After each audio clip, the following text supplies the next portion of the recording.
heard the story about Steve Harvey? Yeah. Steve Harvey got into trouble recently because he sort of got in trouble. I mean, he's the boss, and he's the EP of his show, so I don't know how much trouble he's going to be in exactly. But he basically sent a letter to the staff that said things like, do not come to my dressing room unless invited. Do not open my dressing room door. My security team will stop everyone from standing in my door who have an intent to see me or speak to me. Do not approach me while I'm in the makeup chair. I mean, this is the letter he wrote. And it got out, and it didn't help him at all, I don't think, because it went against his brand. Because his brand is this open, friendly, right? Yeah. He even has a thing called Ask Steve. Okay, so now... Don't ask Steve. But the first off, the follow-up is that he has since said that he, sorry about the way he handled it. It could have been a nicer letter. But he with no apology for it. So my question is, in a way, doesn't he deserve to have privacy? People just barging in. Yeah. People come into my office. How do you... I thought that was your list, actually. No. That's not your list? My door is open a lot. It is. And people come in and catch me in my brassiere constantly. They're nice, by the way. Happened. Raise your hand if you've seen Joy in her brassiere. Don't raise your hand. I wear a one-piece, and even And the control room's actually all raising their hands right now.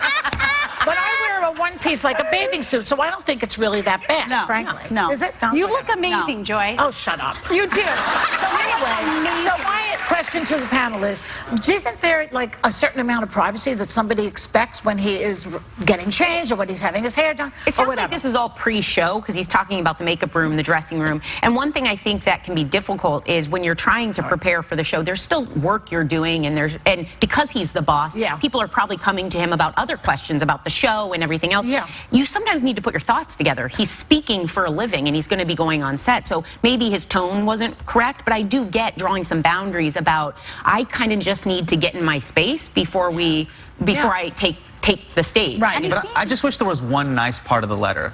The whole letter's like, do not disturb. Do not disturb. If you think I'm talking about you, I am. I'm like, Jesus.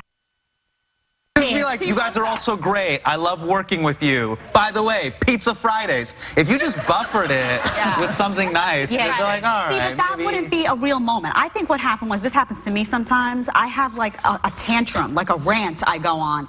And I've only seen it here. You don't barge in. Yeah, here. No. I have like a tantrum that happens, and then oftentimes what you do is you sort of you do that and you sort of compose yourself, and then you write the more appropriate version and you send it out. He sent out the real honest version. I commend him for that, because you have to decide, do you want people's honest feelings, this is how he feels, or do you want some phony doctored version of it? He could have made everybody feel good, or he could have done what you did, Pizza Fridays. He don't want to give them pizza on Fridays. He wants them to stay out of the dressing room. Pizza Fridays are amazing.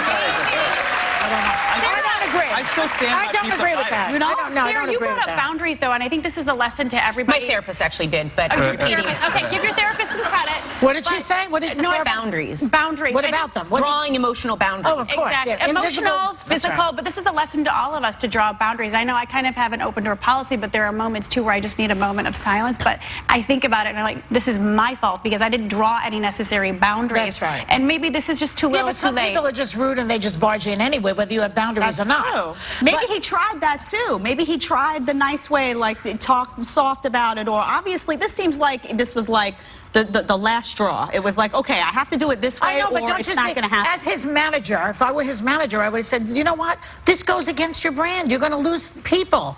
You can't do that. Everything gets out. Don't put it in writing. I mean, now I respect him for being honest. Like, if that's how you feel, like, I'm one of those people that's like, if that's how you feel, tell me how you feel. If it hurts my feelings, How whatever. to Win Friends and Influence People by Jedediah Bila. We'll be right back.